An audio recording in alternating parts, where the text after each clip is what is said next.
So Meek Mill is saying way too much. Mainly because he's claiming to be an indie now. And I'm all for it. We're going live from the underground.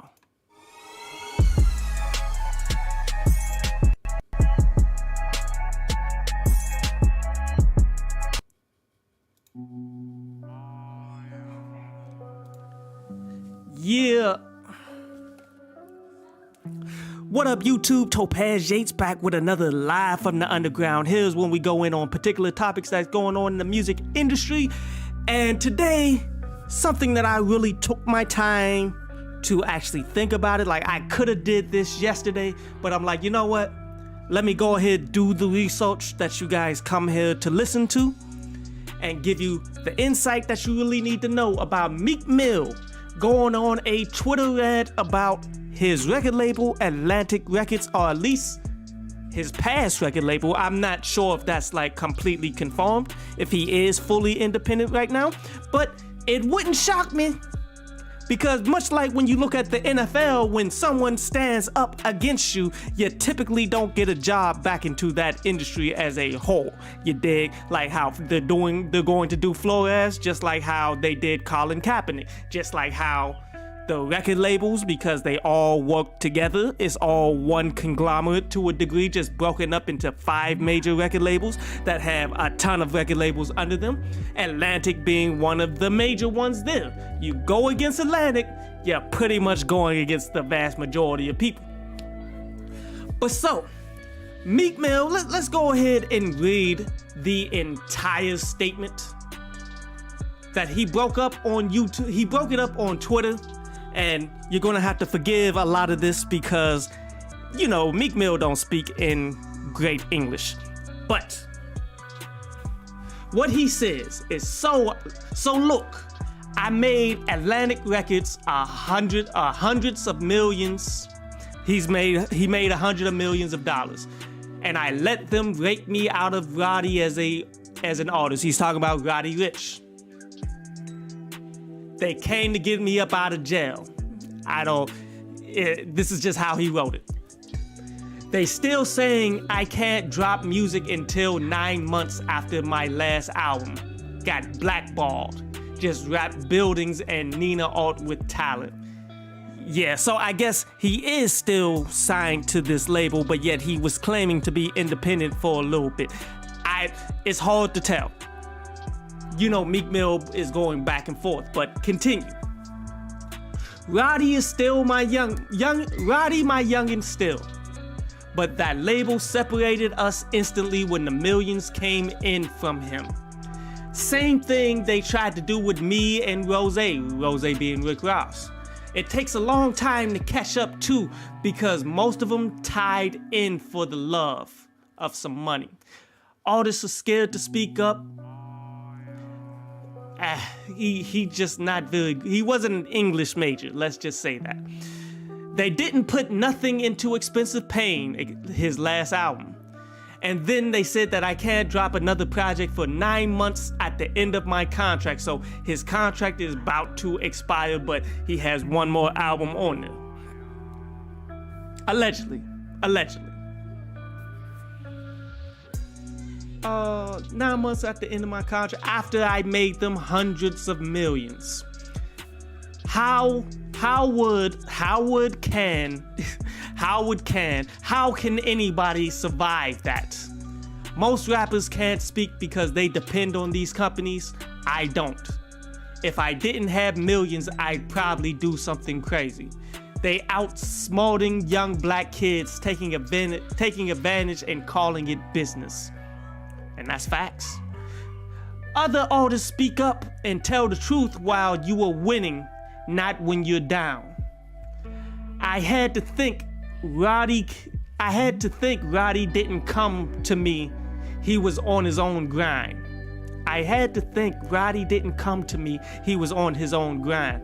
They brought him to me and cut me out as soon as the money came. The label should have paid me, not Roddy. Then they fed him like I was trying to lock him in. I was trying to help and eat and ain't get $1 from the label. Also, I had to fight for my life to get DC4 counted as an album because they said I called it a mixtape. if y'all made 20 million off of it, what is it counted as? See, that's a gray area, but we're gonna talk more about this later. Me and Roddy Good now, this is not about him at all. They would have let us go to war and made the money still. I had to say, I'm rich, that's my youngin'. I had to say, I'm rich, that's my youngin', and turn to these people and ask what's up for my work they asked me to do, and I ain't get $1. Clearly, English is not his first language. But a lot of very core and interesting points that was made here. Like, let's start off with, okay, Meek Mill saying that he made Atlantic Records hundreds of millions of dollars, but they won't do the bare minimum for him. Now, is this over-exaggeration or is this real? You know, a lot of rappers like to exaggerate how much money they're making from the music that they do, but this feels to be reality. Because look, when an album goes platinum, that means 1 million units were sold. At least this is the old school platinum. The new school platinum is incorporated with the stream sales and things like that. Like, it's changed. But let's just go back to the old school because it makes things simpler.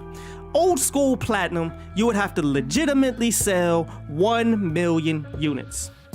Now, a new artist being signed to a record deal, they usually get 3 to 5% of each sale. That's it. And all of that money only comes into play when they recoup when the labels recoup all of the promotional costs that they added to this artist. You dig? So if they gave Meek Mill $300,000 label, they gave him a budget. They gave him they gave him $300,000 to do the album. $300,000 must be paid back in order for him to see a dime of that million sold. Now, where people get it messed up is how you have to pay that back. You think, okay, $300,000 out of a million, each album would go for $10. So you would think that $10 times 300,000, to get $300,000 off of $10, you would need, 30,000. You need to sell, 30,000 units in order to get $300,000. That's what you think. But that's not how record deals work. That is not how the game plays, because you only own 3 to 4% of that $10. Do you understand? So you're paying back with 3 to 4%, not how many albums are sold. So 3% of $10 is $3. So $3 to reach 300,000, you need to sell 100,000 units. You would have to sell 100,000 units to get back the $300,000 that you owe. Now, considering you just went platinum, that's 1 million units, so you should recoup, right? But these expenses, that's just the tip of it. Did the labels buy you a chain? They did? How much was that chain? Add that to the top of that. Did this label pay for your tour? Oh, add that on top of how much money you got to pay back. Did this label promote you? Did they put your stuff on the radio even though they're not supposed to be paying out payola? They instead don't call it payola, they call it, a marketing budget. But all of that gets factored in. So it's not just $300,000 that you owe.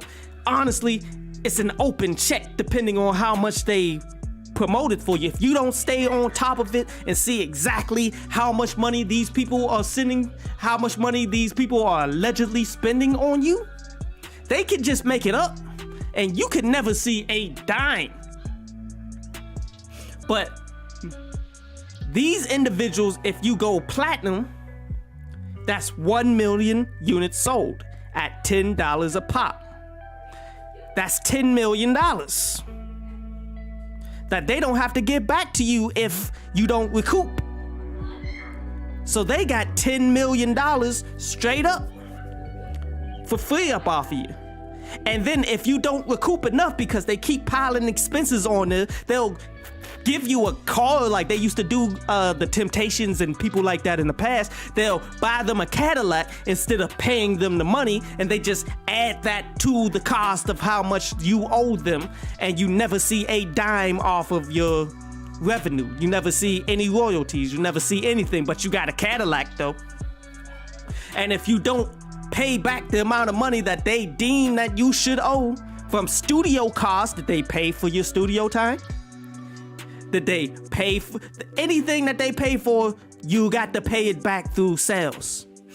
And the more it stacks up, the less you'll ever get back. And that's how they can take your cost from that project, never give you anything for it, and then give you another $300,000 for your next album, in which now you owe even more. It compounds. Because the amount of money that you owed from the beginning now goes to the second one. So this is how Meek Mill, who has been a successful artist for years, he's been a pretty big, successful artist for a very long time. You feel me?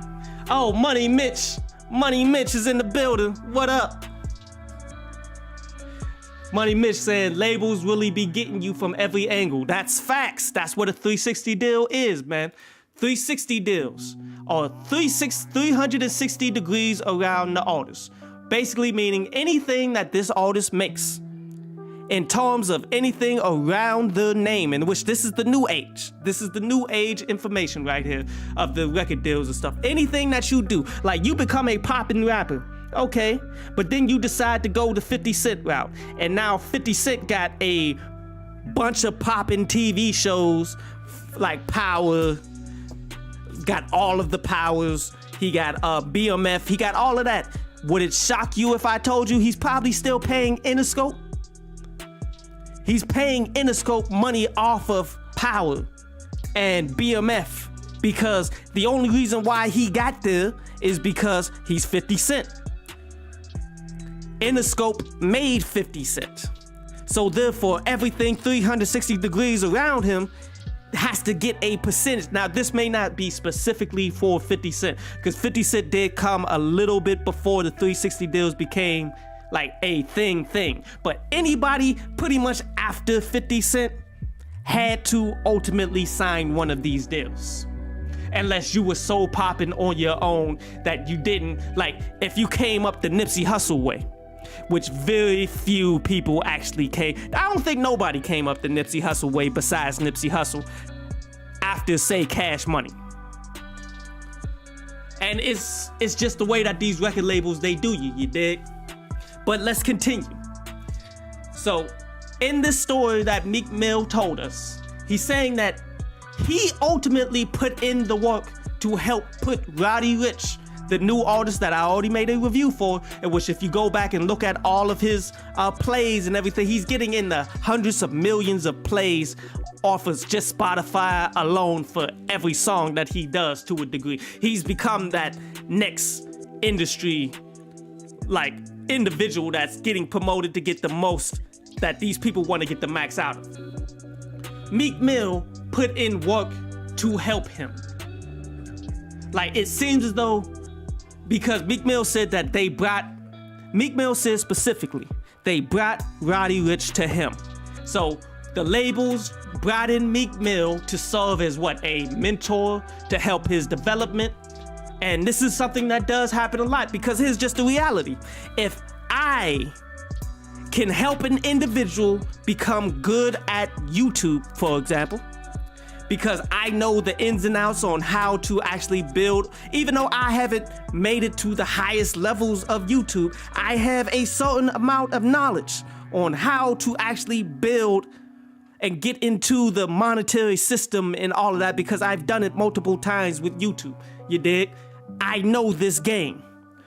If I know how to do that, I can teach anybody else to do that, to actually do it in a proper way. Same way that Meek Mill, who's a veteran in the game, who's done it for so long, who has been super successful. He can take every story that he's done, every mistake that he's learned from, everything that he did from beginning to end, and give it to a next upcoming generational talent and actually make them into somewhat of a success, just based off of the knowledge that he has from all the L's. And we all know Meek Mill took a lot of L's, but those L's are lessons. So if I know how to take a person and help them be successful at YouTube or something like that, then Meek Mill knows how to take a person and make them into a successful artist in the music industry if they decide to listen, if they decide to put in the work. You feel me? But so labels brought him in to do this. And then after the job was done, after everything that he did, which I don't know what at all that Meek Mill did to actually help Roddy Ricch. I don't know. Roddy Ricch will have to come out and explain it. Or the labels or somebody's gonna have to specifically say everything that Meek Mill did. But as soon as it's seen that Roddy Ricch popped, as he did, he's getting, as I said, hundreds of millions of views per every song that he's ultimately been putting out there. Right after he started popping like this and Meek Mill's in jail and all of this stuff, then the labels came in like, you know what? You don't even want to sign to Meek Mill. You don't even want to rock with Meek Mill. He's trying to lock you into a box. You should just come sign in directly with us. We should just cut out Meek Mill 1000%, because what exactly is he doing to help you? You're the talent, Roddy. And in the grand scheme of Roddy Ricch, yes, it's the smart move to just go ahead. You know what? I shouldn't like be dealing with other people. I shouldn't be signed to one rapper that's signed to another rapper that's signed to 3 more rappers. That's 3 bad luck, as Pusha T would say. He was smart in doing it that way. But that's a cold-blooded game. Like, y'all ain't gonna give Meek Mill nothing for all the work that he put in, depending on how much work he did. But given the fact that Meek is a successful artist that was able to turn another artist into a success, I would give him some points on the package at least, man. He deserves a little something so that he won't come out and be disgruntled like this. Like, the man clearly worked hard, and whatever it was that he did, I think he deserves a little something for. You feel me? I honestly do believe Meek Mill should get a little bit of something for the success of anybody that he's actually helped, because that's good business. But the music industry as a business is a corrupt entity that is all for the money, because for a minute there, it looked like it wasn't going to survive. These people were scraping for every penny and every dollar that they can. But now music is more profitable than ever, because now they don't have to make physical units. Music is actually doing really well. The whole industry is doing really well right now, regardless of what they keep trying to tell you in the news. Like, the value of a song has skyrocketed because you don't have to pay the amount of money to get it to people no more, which that was a massive cost.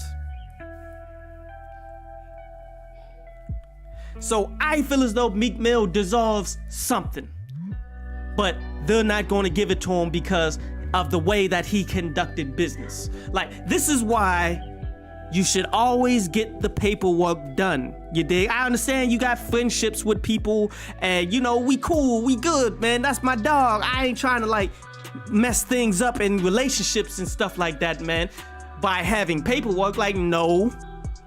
See, the money is going to break you up. The money if you don't lock it down with the paperwork, then ultimately people can come in and ruin your actual friendship with your boy. Like, the contract is ultimately supposed to be designed in order to keep y'all together. This is why I tell everybody that I talk to who's into music, I tell you to watch the Wu-Tang TV show that's on Hulu, because they did it right. Like, the record deal that RZA put up there, like, he came to Wu-Tang like, look, in order for this to work, I need y'all to sign this record deal. This record deal right here is going to be the glue that's going to keep us as friends, and y'all are still going to be able to get whatever paper y'all want. See, RZA was a genius, you feel me? What RZA did was like, look, I'm signing all of you individuals as artists to Wu-Tang Productions. Each of you are part of Wu-Tang, which is its own entity. But then each of you as individuals, all of you are individual stars. All of you have individual deals under my management company. So therefore, y'all are free agents. Like, once we get put on, like once Wu-Tang got put on in the game, they signed a deal that was beneficial to them, but it wasn't the most profitable one. It was one that was actually the right one to help them become who they want to be as a group.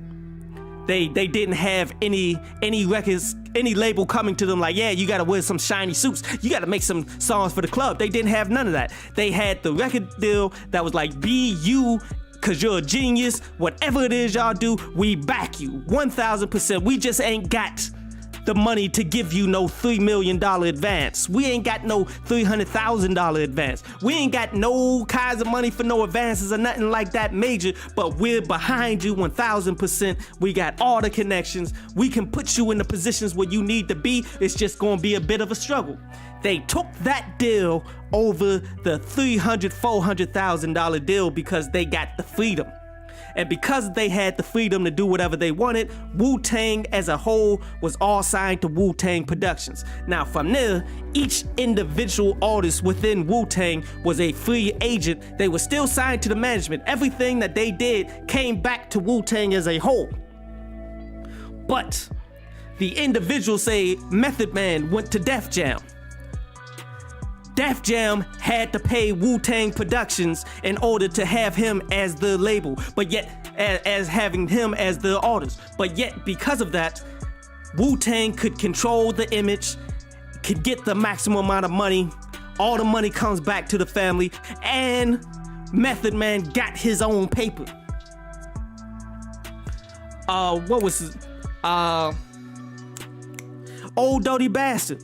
He wanted to sign to Def Jam really bad, to the point that he fell out with the RZA because the RZA wouldn't let him, because another label, was it Epic? I forget who it was, but they said that they would give ODB his masters back in 10 years. RZA was like, that's too good to pass up. He went behind Old Dirty's back and signed that deal. And it was genius that he did it. Thank God that he did it.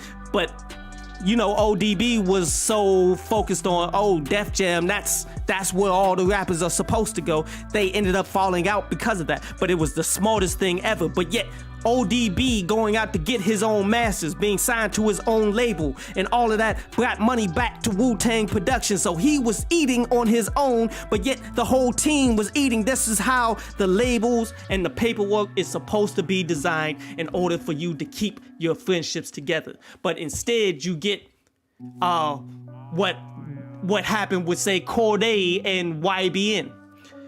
Cordae was never signed to YBN. They was just friends who did streaming, and they happened to be really good at music, and they ended up making hits, and these hits became something. But then, like, Cordae started seeing the success and the money is coming to him, and he's not really signed.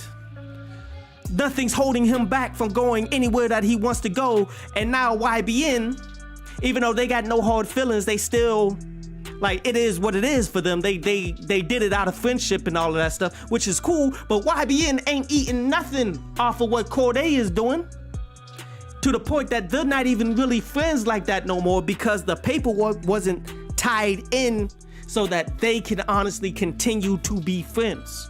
So they can continue to be cool, because everything wasn't laid out and people got in between, offering money to one, not giving money to the others, try to get in your mind like, oh, that's not your boy. He's trying, like how they did, like how Meek Mill was saying, Atlantic tried to do him and Roddy Ricch, provoking a beef between them when Meek Mill didn't get a dime off of nothing.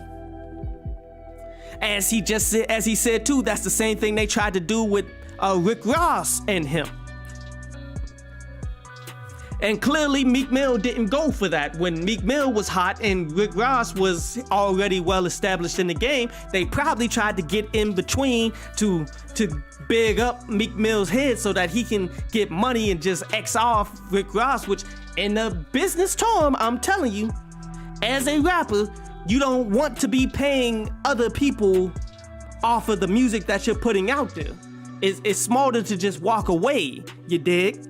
But if the paperwork is in play and done the right way, then everybody can eat and nobody will be mad with each other.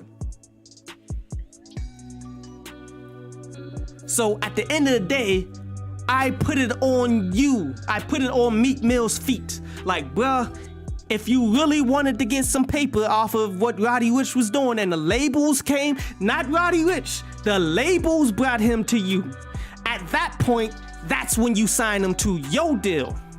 That's when you lock everything in so that you can get yours and you explain it the way that the RZA explained it in the Wu-Tang show. Like, when people came and asked, when the Wu-Tang came to the RZA and RZA gave them the paperwork, they didn't want to read the paperwork. They was asking like, yo, what does all this mean? I have no idea what any of this means. Just tell us what you want.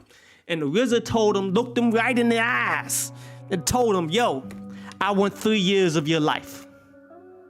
I can turn you into something great from that. And they wasn't trying to hear that. But the reality of it is that was the best investment, the best 3 years that they ever spent in their life, because he knew what he was damn doing. Like, when the labels bring you an artist and tell you to make it hot, make them into something. Oh, you break them down like, look, okay, here's my paperwork. As this is my consulting. Like, they want me to help you. This is my consulting fees, and I need this percentage, but yet ultimately I'm not in the way. You guys can do whatever you want to do, but this is what I must have in order to promote you. You dig? Like, and by me getting this, by the time you blow up and all that stuff, I won't be mad because I'll be getting mine. You will already know what I'm supposed to be getting, and it'll be all respective. That's how you supposed to play it. And Meek Mill coming into the game stupid. This is how they always get the young artists. This is what Meek Mill was saying. They take advantage of young artists who don't know. Of course you don't know, because they're targeting you because you're young and stupid.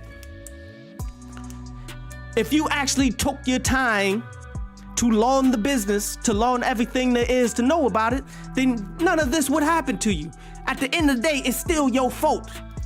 Like, if you go to jail, if you go to court, and you tell the judge, I didn't even know that was a crime. You know what the judge is gonna tell you? Ignorance is no excuse for breaking the law. Ignorance is no excuse for getting in an industry and not knowing how to make money in that industry. Do you understand? So therefore, nobody's gonna feel sorry for you, bro. I know I don't feel sorry for you because, hey, you're doing well for yourself, but you just make the dumbest decisions. You make the complete dumbest decisions I've ever seen in my life. That's what Meek Mill does.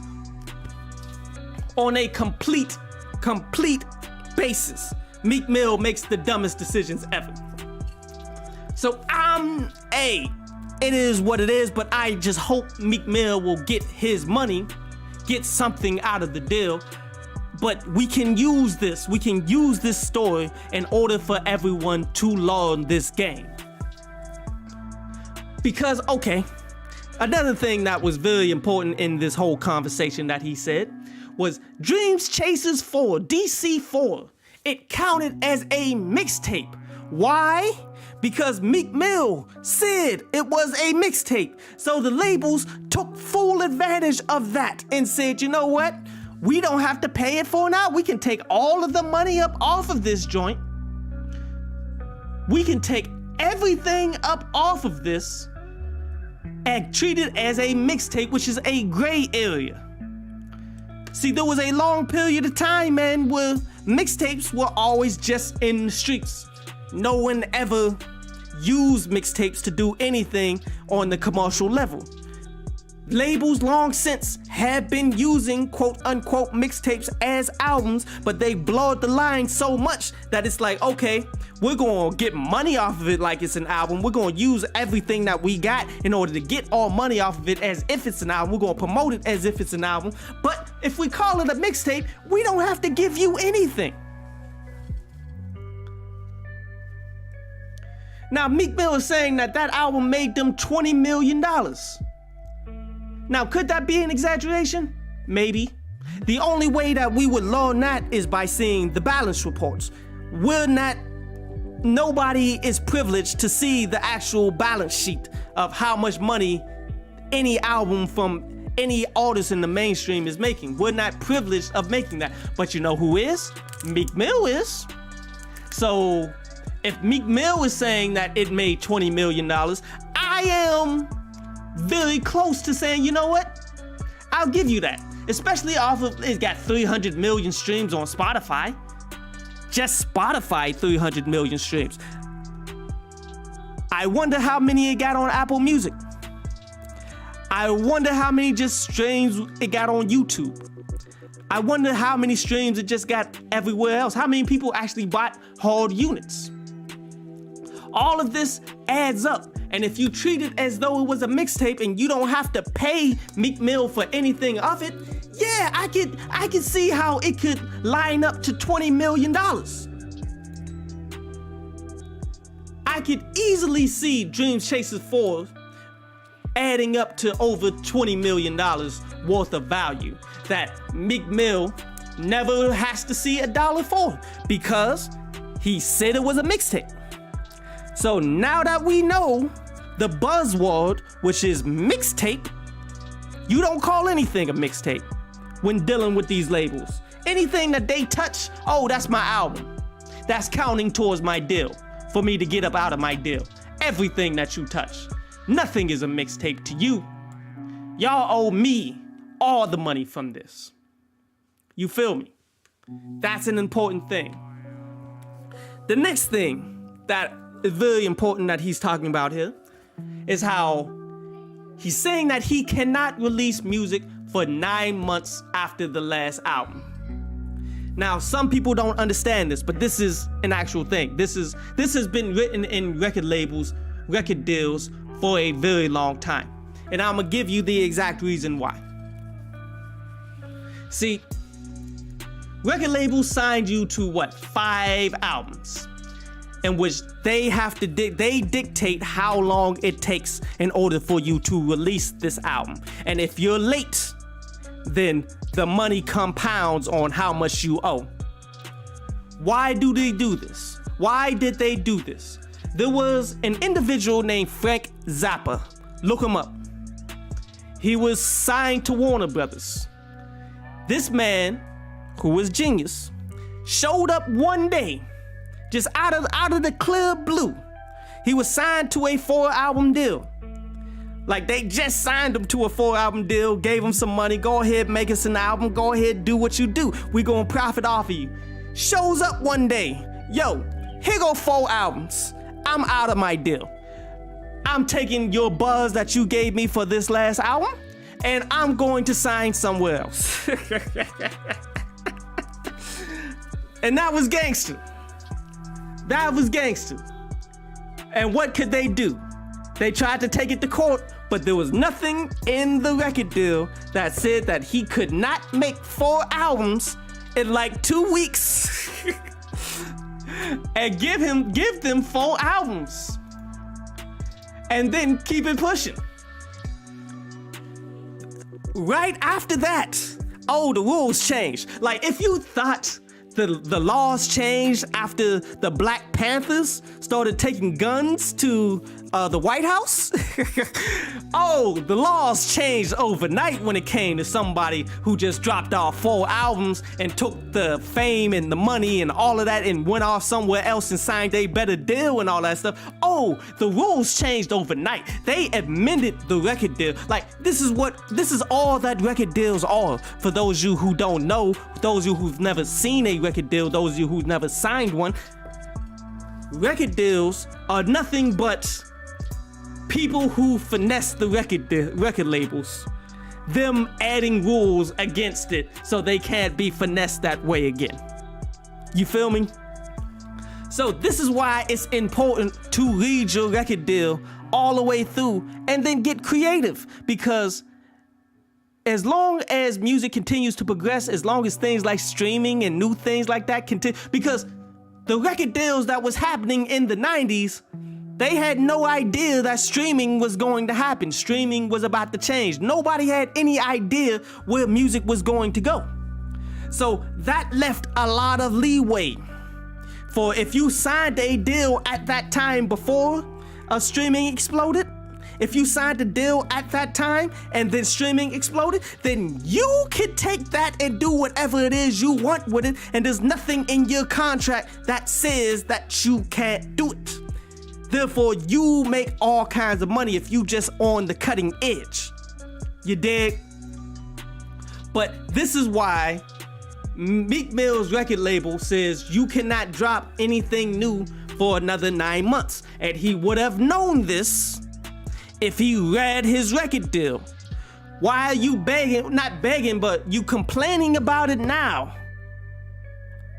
When that's had to be in your contract from day one.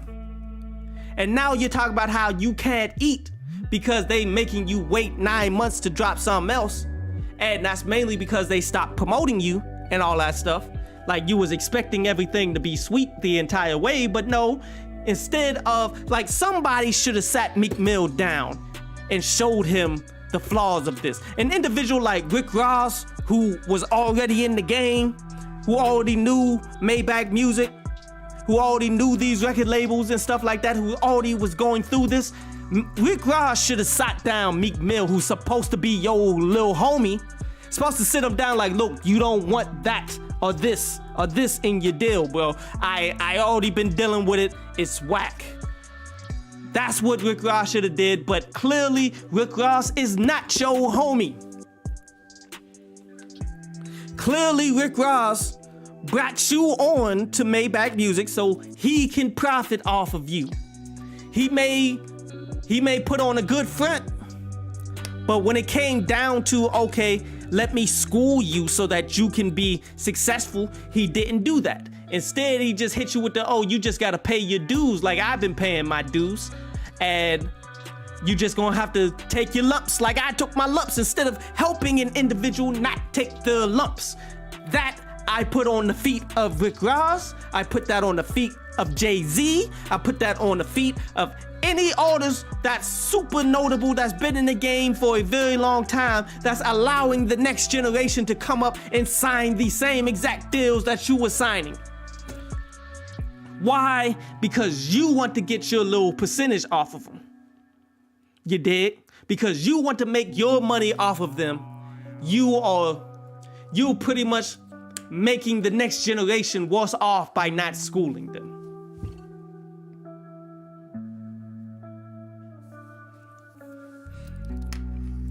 And that's really one of the main issues that I have with the music industry as a whole. You feel me? The music industry is everybody out here for themselves. Anybody that puts you on, they putting you on so they can get money off of you. Not so much trying to teach you, trying to show you the ropes, not trying to actually help a youngin become successful. Like they say that's what they want. They say that that's what they're doing to make themselves feel better. But at the end of the day, it's all about the money.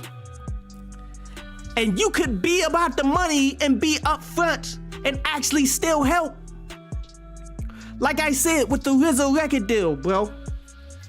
You can be upfront with people like, look, this is how much money I'm going to get off of this, but you gonna get your money doing this, and this. You're gonna make so much more money. Just let me eat a little bit and I'm gonna put you out, put you where you need to be. I got you. This deal right here that you signed is going to keep us as friends for the long run. Instead, people just going along with the flow, letting the record labels get off on everybody.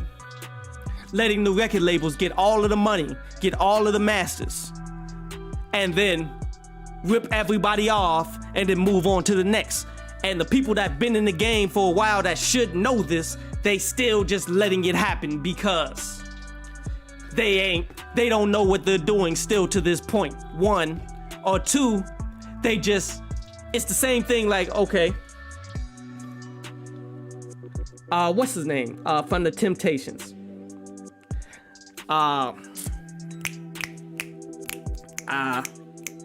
Like ain't nobody come to see you, Otis.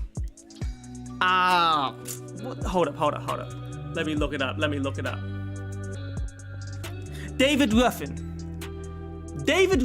for those of you who watched the Temptations movie, he didn't like his dad. He felt as though his dad didn't give him anything. His dad was violent. His dad messed him up for the long haul. Now, when you look at David Ruffin's life and how he died, he spent every single dime that he had on drugs, Cadillacs, on dumb stuff. And what did he leave behind for his kids? Nothing. It became a cycle. It's a cycle. He blew everything, didn't give anything to his kids because his dad never gave anything to him. This is the same concept of what's going on in the music industry. All these people that should know better because of what they had to overcome and all the stuff that they had to live in while being in the industry, they should know better. They know what these young artists should be avoiding, but instead of having some kind of attachment to the young artists, like instead I need to get mine. So instead of helping these people, I'm just gonna become a cog in the middle so I can get my own money and then forget them after I get my paper. Just like how Jay-Z did Kanye selling off his masters for College Dropout. You're supposed to be looking out for your homies, right? That's your little homie, right? Why is you selling Kanye's masters for his best work that he's ever done, in which those masters are never gonna come back? Why? So that he can get back his Reasonable Doubt masters. Why? Because he's not your friend, Kanye. He only used you so he can get back something that he had, that he wanted. So he sold you into slavery. So you can get back, so he can get more money. In which, hasn't he shown how much money is enough money for Jay-Z? Hasn't he been showing that he's been making money hand and fist, especially getting with Louis Vuitton and all of that stuff? Hasn't he been making money nonstop? But yet you sell out somebody that you claimed was your homie to get back your masters when you already got a lot of money? Like, okay, it's a cold game. It's a cold game. Your idols in this music industry, man, they will sell you out in a heartbeat. They not on your side, just as these labels are not on your side. So you got to play the game the right way, or you actually get lucky enough to rock with a person like me who's gonna school you on the truth. And the last thing that I want to go ahead and touch on from this, let me pull it up. The last thing I want to touch on with this would be how he's saying, yo, the labels did not invest anything into Expensive Pain. Expensive Pain being his latest album that he came out with, and that makes sense. And I've said this a whole lot. Like, okay, record labels usually only put the promotional budgets to help you after the first album. I mean, only at your first album to boost you up, to push you so you can get the biggest name, because after your first album, for the vast majority of artists, the value of them goes down. The quality of the next projects go down. The interest that the masses have in them goes down. Why? Because everybody's looking for that next person. It's not often that you come across an individual like Jay-Z who continued to climb album after album after album. Or an individual like Drake who's still notable after all of these albums, even though it's been of varying quality. It's not often that you get individuals like that. When you get an individual like that, and they continue to sell more and more, and then platinum, and then go platinum, double platinum, and it consistently goes in that likelihood, then they got no problem with spending some promotional budgets on you. But if you going gold, you're going broke. That's something that a teacher of mine told me back in 2000. That is still true to this day. In fact, it's got compounded and more true as we continue to go. If you're going gold, you're going broke. Labels do not value putting forth more promotional dollars to somebody who's only going gold, who's not constantly pushing up, getting double, triple platinum, and hit records after hit records. If you're not doing it on the level in which Drake is doing it, labels will pretty much keep you signed to them. They will put out your album. They will charge you to make the album, but they will not back your album. All the promotional budget will go to a Drake. They will go to whoever is popping on the label at the time. You understand? And let me pull up Atlantic Records artists. Like, we can honestly look at who signed to Atlantic Records and figure out where his budget is going. The money that Meek Mill could have used to push his album is probably going to Cardi B. It's definitely going to Roddy Ricch, because, you know, that's why they put him on. They wanted pretty much, it seemed like Meek Mill trained his replacement in Atlantic to be 1000, which they took the money that they was going to use to promote anything that Meek Mill did, probably gave it to Roddy Ricch. The money that he's using for promotion probably with the Bruno Mars. Oh, definitely going to Jack Harlow. Jack Harlow probably seeing a bunch of that money. Maybe Young Thug. Silk Sonic, as I said. Yeah, Silk Sonic definitely. But that's it. The record labels have so many artists that the budget isn't. They got the budget to be able to pay for all of these people, but most of the money is going to go towards the things that they feel as though is going to bring back the maximum return. Meek Mill, after a bunch of albums, like championships, like he's not doing multi-platinum. He's not being, even though he's still a notable act, even though Meek Mill is still doing his thing. I'm not trying to take away anything that Meek Mill is doing. He still has something to say. People still come to him for a lot. But the money of the mass promotion is usually going to the new artist that's getting a lot of the money. So therefore, he ain't getting nothing they're not promoting Expensive Pain, but yet all the expenses that piled up from all of the last albums that he may not have paid back because of whatever deal that he got. Like I explained to you exactly how these deals operate. If he had any money that he owes especially if they gave him an advance for Expensive Pain. All of that needed to get paid back, but yet this time, we don't have to promote anything. And we'll just have you eat your debts. And even when your deal is up after this next album, allegedly, you still gonna owe us. You still not gonna get any money off of it. You feel me? So when an individual artist plateau, then labels are not obligated to promote anything for you, except for a few. You know who the few are? Oh, an individual like Macklemore. Yeah, Macklemore. The individual that actually signed a promotional deal. A deal that I've never heard any artist get. Macklemore, who really hasn't dropped any like classic album. I know he dropped these singles and all of that stuff, and his singles was selling millions upon millions, but before them joints popped off on that level, like before he popped off to that maximum level, he signed this type of deal. What is a promotional deal?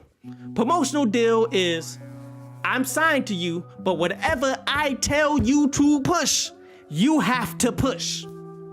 It's part of the deal. That's all you do.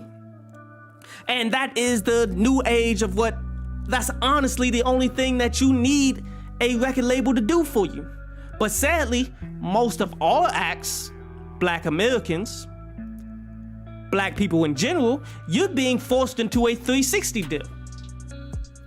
You are being forced into a 360 deal where they take ownership of everything that you can make out of this, and you already owe from all of the music and all of that stuff. You're getting forced into that, while other acts are getting promotional deals where they are being forced into promoting singles or albums, but you have to promote it if you're going to get any dollar off of the music.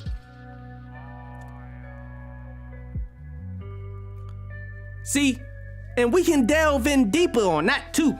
Oh, like we could talk about the Mac Miller deal that he got when Nipsey Hussle was a far bigger, far more influential guy who changed the game, who sold far more records independently, but yet the type of deal that he got, Mac Miller got, was like a partnership deal when Nipsey Hussle had to wait another 5 to 7 years of him doing what he needed to do in order to get there. But that's a whole nother story though.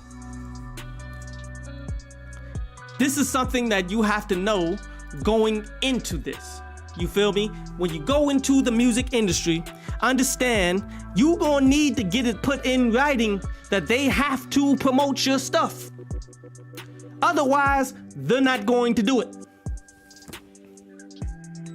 Otherwise, they can find leeway to say, you know what, we don't feel as though this project is actually going to do anything for us, so we'll put it out and you're going to pay us for it, but we're not going to promote you.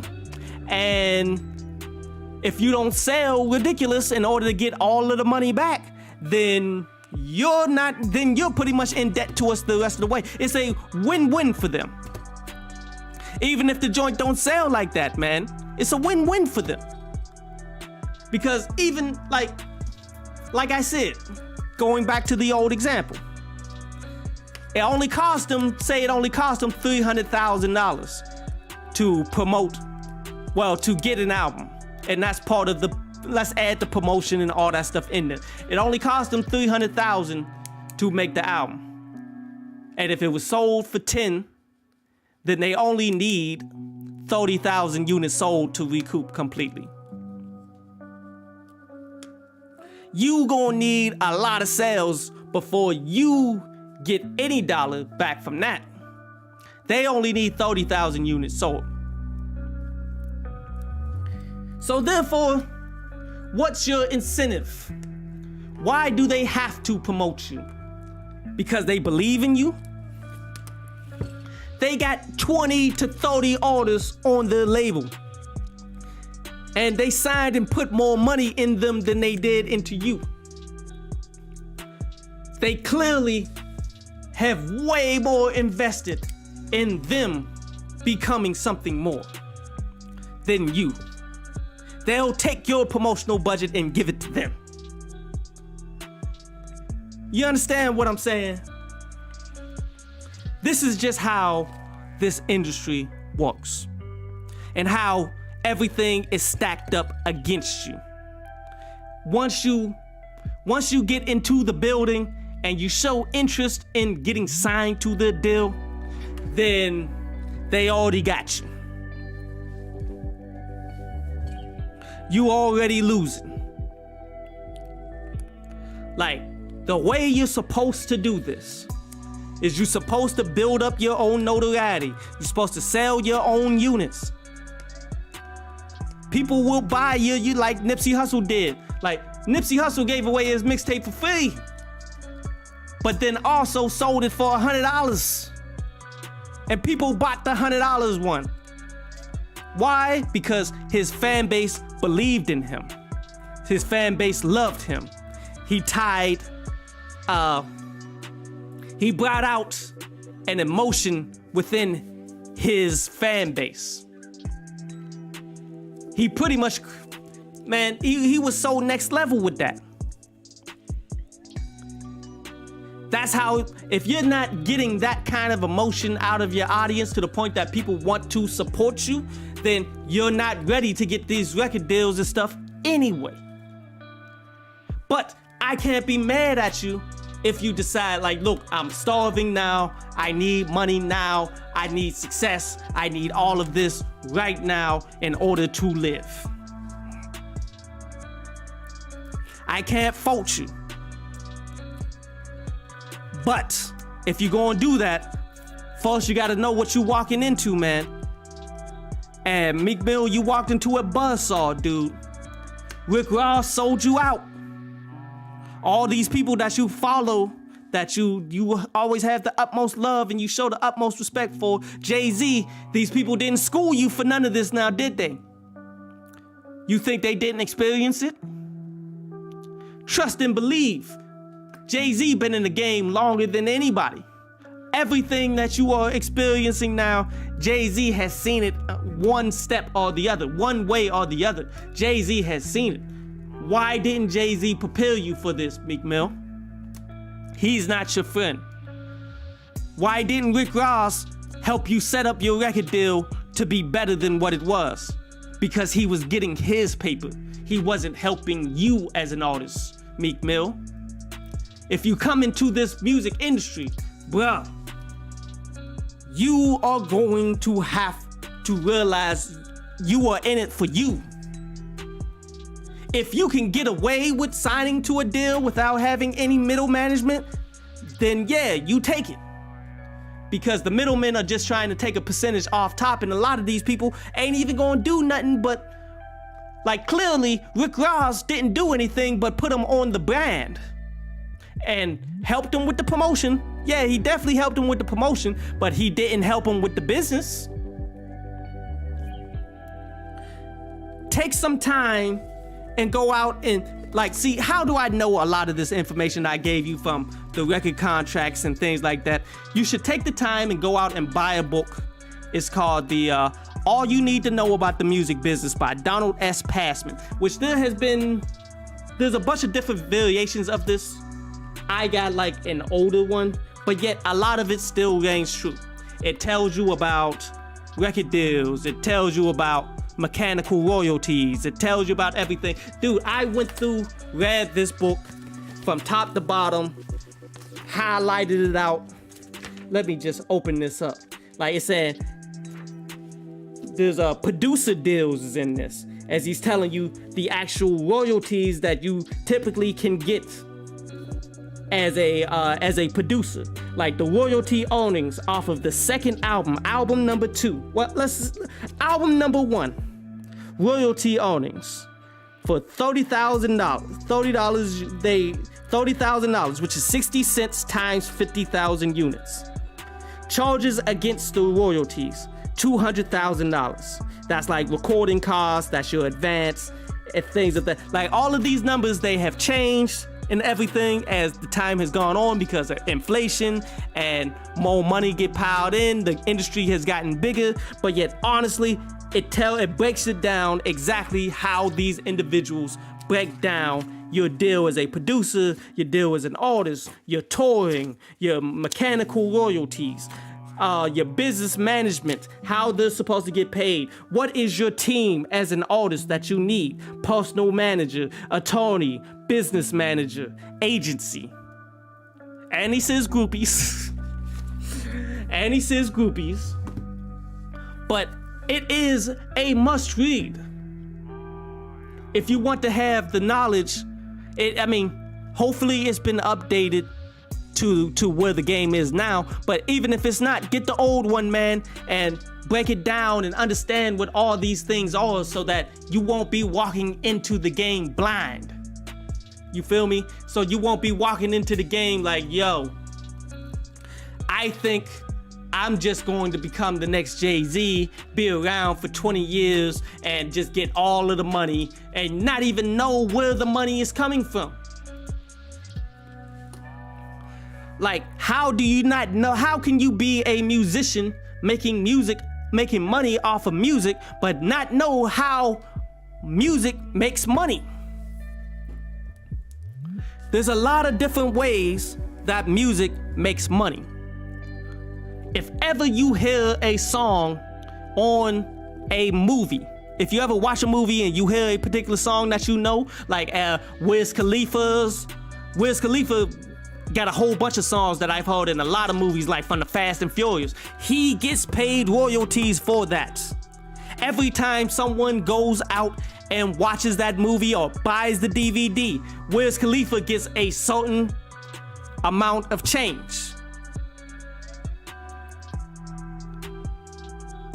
Ticket sales, DVD sales, TV revenue, because once a movie is out of the theaters and all that stuff, TV channels buy up the movie to be able to play it, like FX will play the Fast and Furious.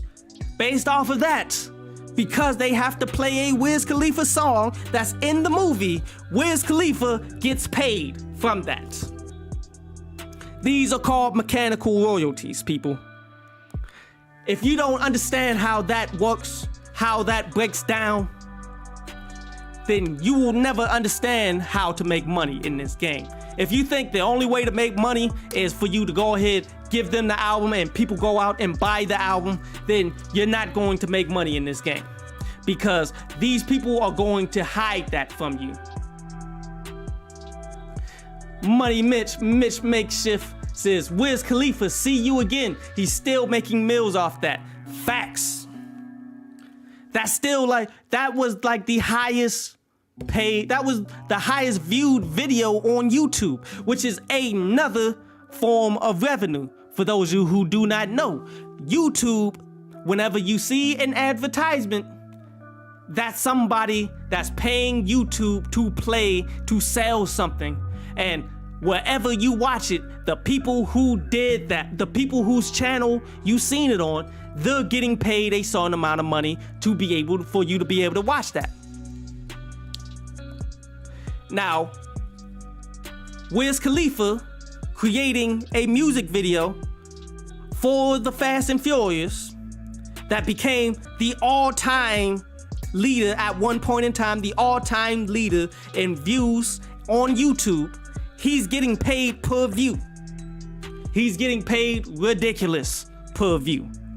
He's getting paid by the movie.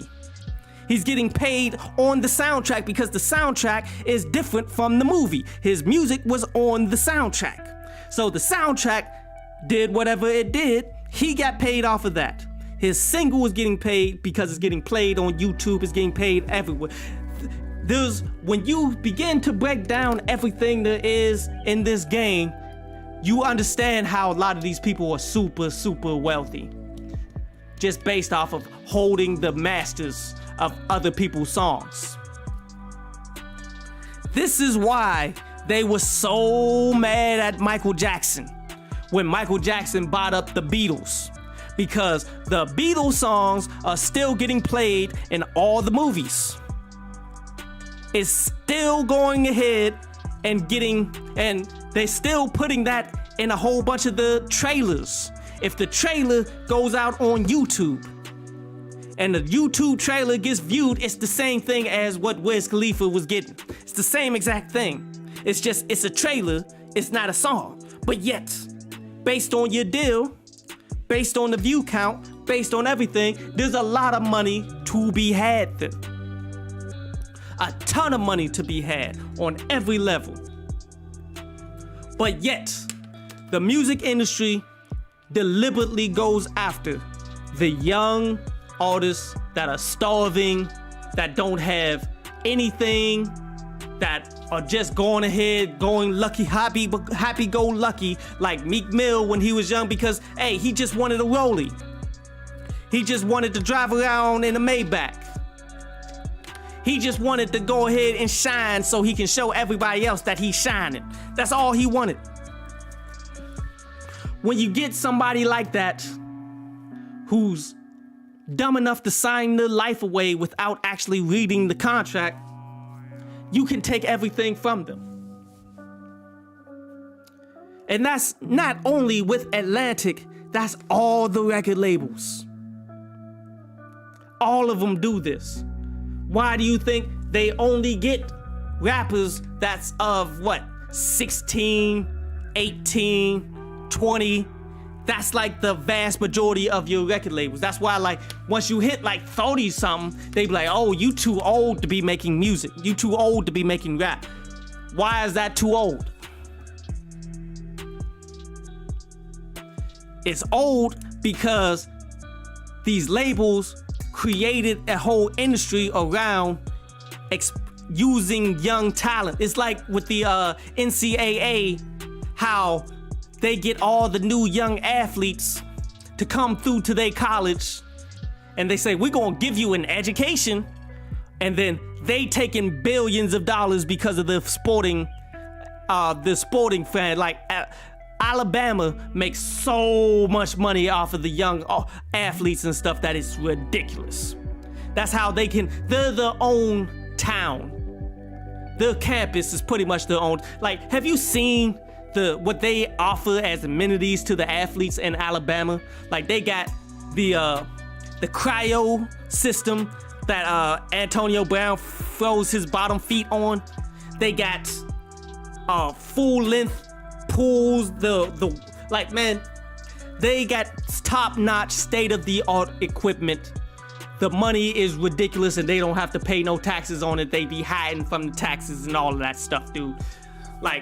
That's exactly how the record labels do all this. They get the young talent, make them use up the best material, use up everything so that they can take away the masters, take away everything. And by the time they begin to get older and used up and not really pushing out anything like that, they just move on to the next. Every year, you get the next generation. You get the next young artist that's supposed to be coming out, the XXL freshman class, the next young, hot individuals. Every year. It's a system that's designed to take every single dollar up off you, fam. Just like NCAA football. But now NCAA football is changing because now the transfer protocols and things like that, now these athletes are beginning to get paid what they are worth until they regulate it, which the regulation is gonna come sooner than you think. Or maybe not, because these places have the budget to pay these people. So we'll see. But the record labels, nah. See, record labels ain't gonna change because for every one rapper that knows what he's doing, that actually wants to build something, that actually knows the game, that knows the mechanical royalties, they can just say, okay, we don't need you. There's another million rappers out here that'll sell their souls to us. And they're right. How many people do you know will kill somebody so that they can say that they're signed to Def Jam? Not to get money on Def Jam, not to actually change the game so that everybody can make money. None of that. But just to say, yo, I got a Def Jam chain. I got a Rockefeller chain. I got a chain rocking with Gucci. How many people you know would die for that? As long as there's a thirsty person out there that'll do that, music industry don't care about you or the quality of music you put out, because at what point are these record labels actually putting out quality music? They are deliberately going after the young, dumb individuals that they can take advantage of. Doesn't matter if the music is good or not, because if we pump it, it's going to get pumped up regardless. We can make an industry plant, Ian Dior. We can make an industry plant out of nobody, out of anybody out there, and take all of the money off top. And that industry plant may not go multi-platinum and all that stuff, but yet we still gonna make a lot of money though, because we're gonna own everything. We only need to sell 30,000 units. We can do that. Now, there was a long period of time where it was looking bad for them because they were so reliant on that.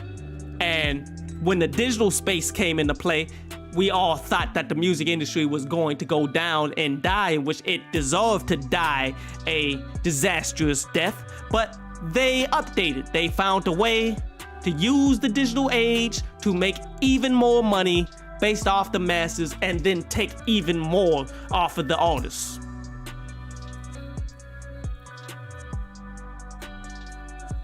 So as much as Meek Mill is complaining here and he's giving people the real about his record deal, even though he's saying it in like the worst possible fashion, like a lot of people like, man, I don't even know what you even mean by this. This is why I wanted to break it down, because people don't be understanding the lingo of what he's talking about, because one, they're not all that interested in the business. Two, he said it like an ignorant person straight off the block when you've had money for a long time now. You should know how to speak by now, brother. Just putting that out there.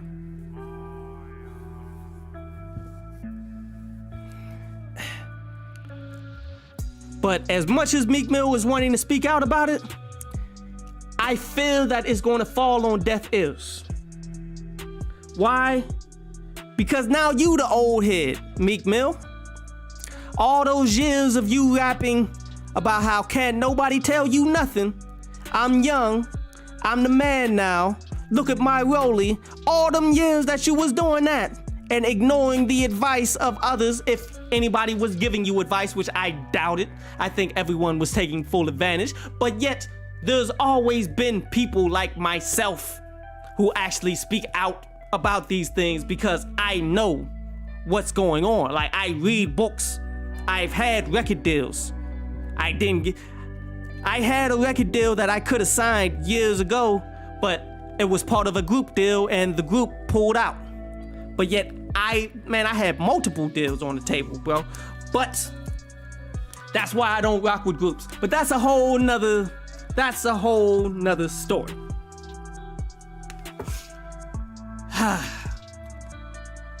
But at the end of the day, you are now the old head, Meek Mill. You are no longer popping like how Roddy Ricch is popping. You are not popping like how NLE Chopper is popping. You are not popping like how NBA Youngboy is popping. You are all but washed up and on your way out the door to become independent, but yet you still going to owe Atlantic money. Your influence that you would have had for the youth ain't there like it used to be. If you were actually on this in your prime, then yes, there could have been a legitimate change. People who actually legitimately was listening to you, that was growing up on you, if you actually took the time to learn something instead of wanting to be stupid your entire life, then there could have been change. But much like everything, man, much like everybody, you only wait until the end in order, when it's too late, when it's too late to do anything about it, when it's too late to actually become better, when it's too late to enact change, that's when you decide you wanted to get involved in it. That's when you decide you wanted to think about it instead of learning the game from the jump. Why? Because you're starving in the beginning. You're starving in the beginning. You need to get anything and you sell yourself out. And I understand that. But that as soon as you begin to show promise and record labels start coming at you, that's the moment where you have to school yourself and learn what's going on. How is this going to work out for me? What parts of these deals do I not want in there? Is it like you go to a lawyer and your lawyer's gonna be like, oh, it's a standard deal. What is a standard deal? Standard deal is we're raping you and taking we're taking every dollar up off of your deal. That's what a standard deal is. And your lawyers is gonna let that rock because A, they're getting a percentage. 1, 2, it's gonna be hard to fight any other way. It's kind of the way things are, unless you are a transcendent individual, or if you have the complexion for the protection and these people want to give you the next level deal like they did Mac Miller, like they did Macklemore, like they do all of these people whose talent isn't of par of what Meek Mill was delivering for year in and year out. And it saddens me. And it really saddens me that this is the cycle. This isn't the first person to come out talking this. How many of you have heard the stories of TLC on how they got nothing? A whole generation before Meek Mill. How many of you guys heard the stories of how what's his name? How they took all of the masters. What is it? Of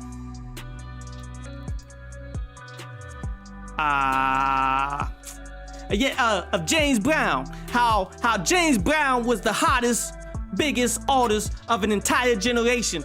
Had my issues with some of his messaging of things that he was trying to do, but he was the hottest out. James Brown. Why is it that all of his masters got bought back when Michael Jackson was just buying up a whole bunch of masters? And Michael Jackson, being the realest of them all, said, yo, I love you, James Brown. Here's your masters. And these people could not take that, man. Like, that's one of the reasons why Michael Jackson is dead to this day. My belief. But generation after generation after generation after generation, it's the same story. When will people learn? When will people listen? Why is it that people that's in the top of the game, who's still relevant in the game, aren't helping the next generation to do better so that we all can eat more as time continues to progress? Why isn't Jay-Z doing that? Why didn't Jay-Z teach Meek Mill to look out for all this that he's complaining about? He knew. Meek Mill said, yo, Jay is my dude. I love Jay. I look up to Jay.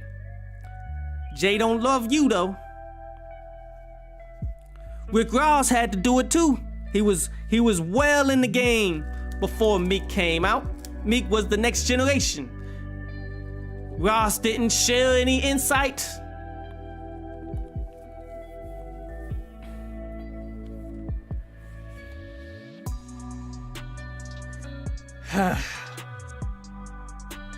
It is what it is though, man. All I can do is continue to reach out to the people. If you guys can help put people on to this video here, man, so people can understand what Meek Mill was talking about, and then you understand the history, understand the math, understand everything that goes into play, so that you can actually make money off of music yourself without the labels. Like, the game's changed, man. Like, you got labels in your pocket now. You got apps that's supposed to distribute your music, and all you got to do is promote it. And which, if you got some money, you can promote it by getting it on some playlists on Spotify, which that helps. Some SoundCloud playlists. You can go to individual. The one thing that I loved that I did for a very long time is I will go directly to an individual, one at a time, man, and show you and talk to you and be like, yo, go ahead, peep out my own stuff, man. Peep this out, man. You might like it. But I do it in a creative fashion that make people interested, instead of, yo, listen to my mixtape. Here's the link. And then move on to somebody else. Like, you gotta treat people like they're people. You gotta become a people person, man. All of y'all. There's a lot of different ways to do this, a lot of different ways to make money off of this, but you have to do it right. And I'm hoping everybody use Meek Mill as an example. Use the knowledge that he's bringing to you in order for you to do better in your life. To understand, to actually take the time to understand the business. Go out and get the tools. All you need to know about the music business by Donald S. Passman. Go out, listen to the YouTubers who actually do more of the business side of it. Take notes, research, learn more. That's the difference between you being flat broke and mad because you just got used for your fame and your knowledge for Roddy Ricch. And he became, like, he's pushing hundreds of millions of streams and you getting nothing at all. That's the difference between you getting that and you being able to do your own thing and make your own money. And pass and forward this knowledge. Please, don't do what Jay-Z, Rick Ross, I'll even put Ludacris in there because he's disturbing the peace and nobody under disturbing the peace did anything. Eminem, who became the biggest artist ever but really couldn't do anything to help Slaughterhouse, really didn't do anything to help any of his artists still to this day on his label. All of these top name artists, they go through all this and they don't forward the knowledge so the next people can have a leg up and get more because they need to get this. Don't be that. I do this for you, now give it to your people. Like how, see, a lot of people, they dislike Fidel Castro and they don't know anything about Fidel Castro. See, Castro, what he did for black people in America, still to this day, he put it into law in Cuba that black Americans can come to Cuba and get a medical degree for free. And the only thing I ask of you is for you to go back to America and help your people. That's what I'm asking of you.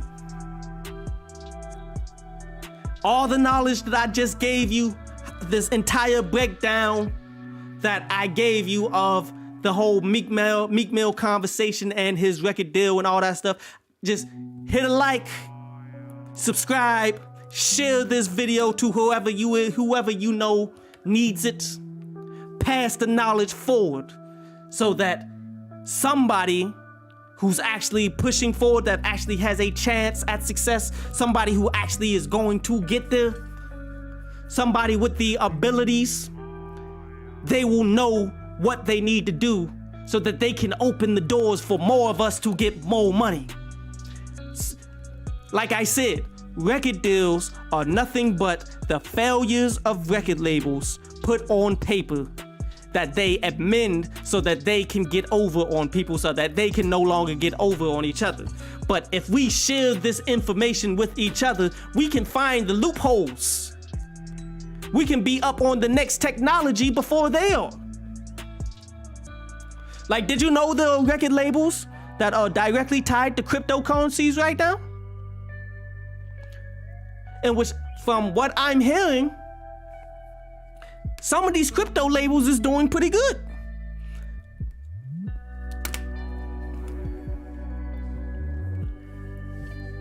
There's a lot of things, a lot of knowledge, a lot of things going on behind the scenes that nobody is trying to share with each other, because as individuals, people want to take all of the money. You want, hey, if I tell everybody this, then everybody's going to take all the money off of my idea and I won't get anything and I can't have that. I got to hold a monopoly on this. I need to go ahead and get rich. Bro, you're not rich unless all of your people is rich too. You just become a target if you are the only one that's rich. Michael Jackson had a whole lot of money, enough money to have his own, like, island, Neverland. But because he was by himself, he had no protection amongst his peers. He had nobody around him. So when they decided to turn on him because he bought the Beatles catalogs and he started buying up all these other catalogs, they kept putting Fed cases on him to drain out his money. They kept coming after Michael Jackson on every level so that they could mess him up to try to take back everything. And when they realized, he's just gonna come back and go on tour, we just gotta off this dude because he's gonna make the money from the tour. Michael Jackson was gangster, man. But the only thing that wasn't gangster about Mike is that he was by himself. If we as a mass audience, if we as a mass, like, okay, if you poke somebody with a finger, they're not gonna be worried about that. But you bring 5 fingers together and make a fist and you punch them in the face, then you'll knock them clean out. You understand? There's power in unity. There's power in coming together. There's power in being a team. If you did something and you took advantage of something, I ain't mad at you getting your paper off of it, but you need to pass that knowledge on to people who need it so that we can unify and take back control of our own music. This is our music that we're letting them take all of the hundreds of millions, Meek. That hundreds of millions of dollars should be in our community, moving towards all of us. But instead, because you want to be hard-headed, you want to go ahead and listen to the labels, you want to do everything that they want to do, and no one's teaching you because these other people are selling us all out.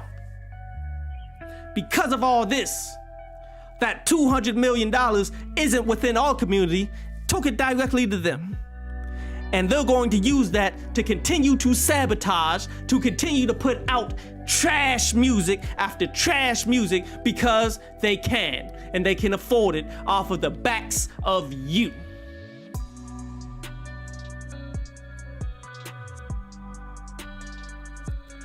Pass forward the knowledge. That's all I ask. But I appreciate everybody who came through, man. We running close to an hour and a half here, man. Mitch Makeshift still in the building. Let me shout this brother out, man, for everybody out there who like to watch gaming. If you like to watch Apex Legends, Call of Duty, Fortnite, all of the shooters, let me tell you he's nice. Let me tell you that he's one of the next coming. Let me tell you that he's going to make it to the top of that game. Go ahead, please subscribe to him. Please subscribe here. Hit a like. Share the video to anybody that you know needs to hear this information. I appreciate everybody, man, for coming through. Love y'all. I'm up out of here. Y'all be easy.